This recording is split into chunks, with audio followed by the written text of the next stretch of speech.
Okay guys, it's time. I'm gonna talk about the scariest cakes I've ever made on the channel. So I guess I'm not scary, judging by your laugh. I'm gonna be creating some really fun Halloween cakes this year, as usual, but I thought before I get to that, let's revisit some of the creepy cakes from the past. It's like cakes of Halloween past. We're gonna dig up these cakes. Okay, the first cake is brain. I remember it baked scary. I remember it puffed over the pan and there was way too much batter, so it looked creepy coming out of the oven. You know what else is creepy? How dark my hair is in this video. That is creepy. Brain is on the easy side because it's kind of forgiving. I just baked a half sphere of dark, deep, bloody red velvet cake. And then really you just have to shape like a really big indent down the middle. And then you can just crumb coat it, ice it, and start forming your brain. Didn't we get in trouble for this video because I eat it with my hands? Isn't that the only time we've gotten like a strike? I think so. Yeah. Not a strike, but I think it got demonetized at some point because it was too violent. Or rather, demonetized. Oh, see what I nice. did there? Yeah, that's sweet. The coolest part of this cake is that I just used some like flesh-colored fondant to create the brain. So you're making all these like swirls and whirlies and whatever you call them to create the brain pattern all over the brain. Ugh. And you just cover the whole cake in this. And it's really forgiving because in the end, we're gonna shower this cake in blood. It looks so weird. This cake actually needs the blood. You don't want a dried up brain. I'm just guessing a dried up brain is bad for you. And as long as it looks gory, even if you make a mistake, you could purposely like bash in the brain or have it be as gory as you want it to be. I feel like that's what you would do, Orhan. Yeah, and I used actual like doctor's tools. We ordered this little doctor kit, like a scalpel and everything. What costume are you thinking for this year? Oh no, I just realized it's that time of year when the entire team makes Yolanda dress up like a fool. Several times. They just ride Halloween into Christmas, like Halloween into holiday. Like, so from now on, I'm just gonna look like a fool. Wow, I really need to think about this. Oh, I'm making the little, what was the back of the brain called? Onion. Onion. Cerebellum. Cerebellum. Yeah.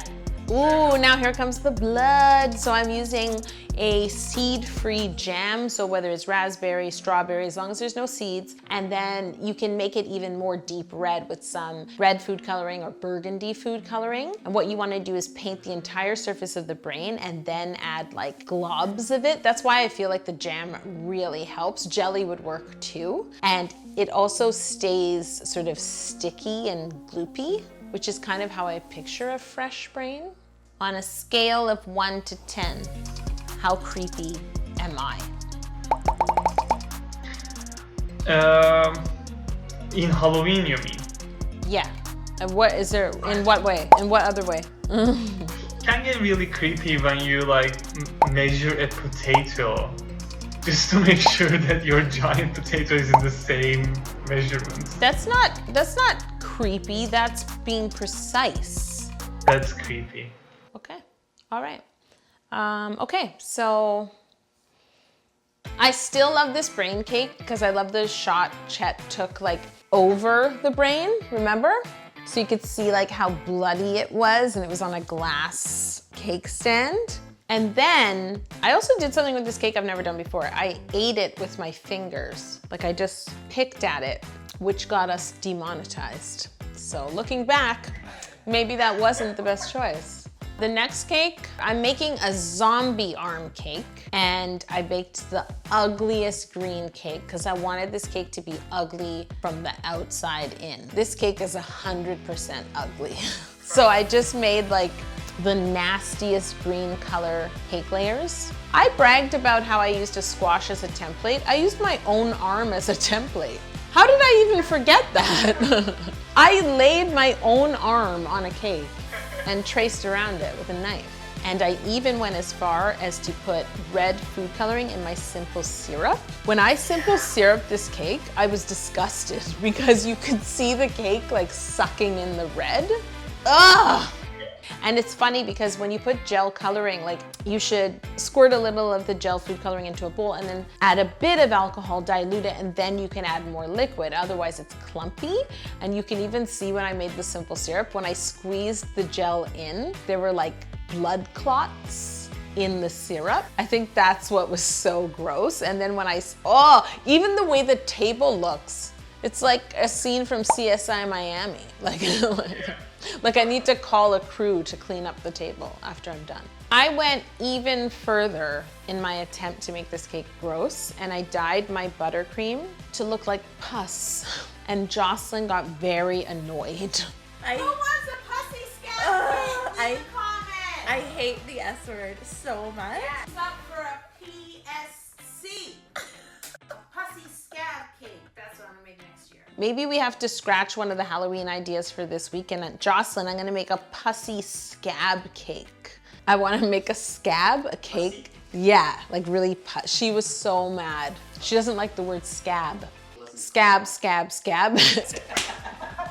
So I colored my Italian meringue buttercream to look like pus.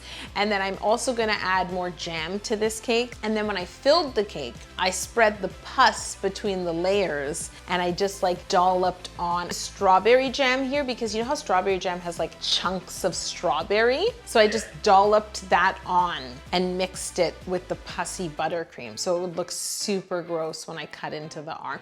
This cake looks disgusting. Oh, and then I crumb coated the whole thing in the pus buttercream. I iced it all in the pus buttercream. And for the hand part of the arm, I'm using sculpting Rice Krispies to sculpt a big hand. It would just be too hard to sculpt cake into individual fingers. If I saw that buttercream color on its own, it wouldn't look gross. I kind of used a similar color on the candle cakes. But when you put it with bloody jam and bloody simple syrup and green cake and green fondant, it looks disgusting, which is what I was going for. And now I'm covering the cake with an equally ugly green fondant. And the fingers were actually all fondant. So the hand was the Rice Krispie, and then the fingers were fondant, and I pushed floral wire inside so that I could mold the fingers and shape them. Of course, you're gonna see seams where you press the fingers up against the hand, but in this case, you don't have to worry because we're gonna hide the seams with like gloopy blood. That's a different way of seam hiding than I normally do it. So I made bones out of modeling chocolate. I just, and then I tore open the cake. I just cut into the cake with a knife, really jagged, peeled away the fondant, and that's where I'll add the bones afterward. And now I'm gonna add a lot of texture to the arm. So I created like dimples. I used a ball tool and I just poked into the arm because I want the arm to look scabby, Jocelyn. And like this zombie has been torn apart, burnt, cut, everything. And then I painted the whole zombie with like a taupey, pasty. Zombies are pasty, let's face it. Eating people is apparently not good for your skin. See how I used the brulee torch to really scab up the arm and enhance how nasty it looks? I wanted to create like a crust on the arm, and because fondant is so sugary, it's the perfect thing. And then I used some shoestring licorice, like really thin, stringy red licorice, and I chopped it all up, and I kind of wanted it to look like mushed up veins in my red bloody jam. And I scooped this gross mixture into the gashes I created before I add my bones. This was Jocelyn's favorite part. Remember the pussy buttercream? This is its time to shine. So I put it in a little parchment paper piping bag, and I just squeezed little bits of pus into like the openings and the scabs. She was not impressed. Oh, and I took this to the Domestic Geek. Oh, and she made a bunch of like nasty goodies to put around it. That zombie makeup was really intense. Oh. Guys, we actually have some really amazing Halloween-themed Bake You Happy classes coming up. You can decorate cookies that look like pumpkins, pipe ghosty meringues, or make cookie sandwiches that look like black cats. These classes are gonna be a lot of fun, so head to the link in the description below to sign up. So the final cake is my candy apple cakes. I love this cake because I think it's such a fun treat. And these are actually like the Halloween version of the original. I made this cake in my book and I love it. And on the channel, I made the Halloween like spooky version.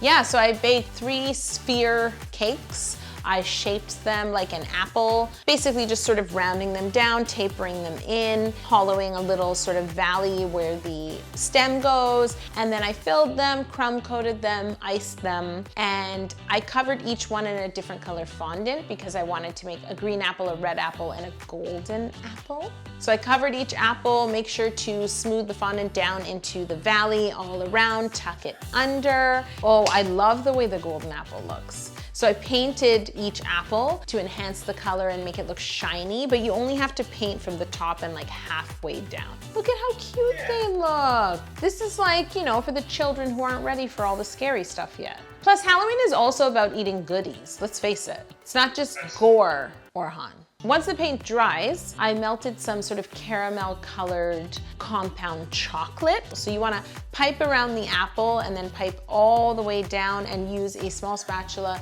to smooth the chocolate. We're gonna put some more of that chocolate in a small piping bag, and then you can pipe a dot on the back of all your candy so that it will stick to the chocolate on the cake. This is the best part of making these cakes because this is where I get to add all the goodies. Because as much as Halloween is about scaring people and like creepy, gory stuff, it's also about eating good candy. Let's face it. You go out trick-or-treating, you get good candy and goodies, and then you sort it all out and you have candy to eat for months. In fact, one of the cakes I'm gonna make this year is a trick-or-treat inspired mega cake. So subscribe and stick around because you don't want to miss it. All the Halloween goodies are going to be in that cake. I wanted to start with a layer of chopped up chocolate bars on these apples. So on the golden apple, I did chopped up Snickers. On the green apple, I did chopped up Twix. And on the red apple, I did chopped up Crunchy, and then I just glued it all to the chocolate on the cake with more chocolate. And now I'm using dark chocolate in a piping bag, and I'm gonna just pipe it up and down on top of the chocolate and add more goodies on top. Okay, fine, let's give the people what they want. Everything I like doesn't have a costume. Like, do they have a costume that's like a home organizer? What if I dress like a giant piping bag? Can we do that? What if we get like a hat that looks like a tip and then some kind of like big balloony poofy dress that like ties at the bottom? Can I dress up like a piping bag? Okay, so that's your choice. I think that's a good idea. And I don't think I can dress up like SpongeBob. No, wait, that's not a good idea. Yes, SpongeBob, that's my choice. Why do I get myself into this? Fine, SpongeBob. Okay. What else? What about a cake? No, I want a costume that looks like I'm jumping out of a cake. Okay guys, the choice is yours now. What should I dress as for Halloween? Will it be piping bag, SpongeBob, or giant piece of cake? Okay guys, I hope that was some Halloween inspiration for you, but don't forget to come back in the coming weeks for my new Halloween cakes. And if you need more cakes before then, click here.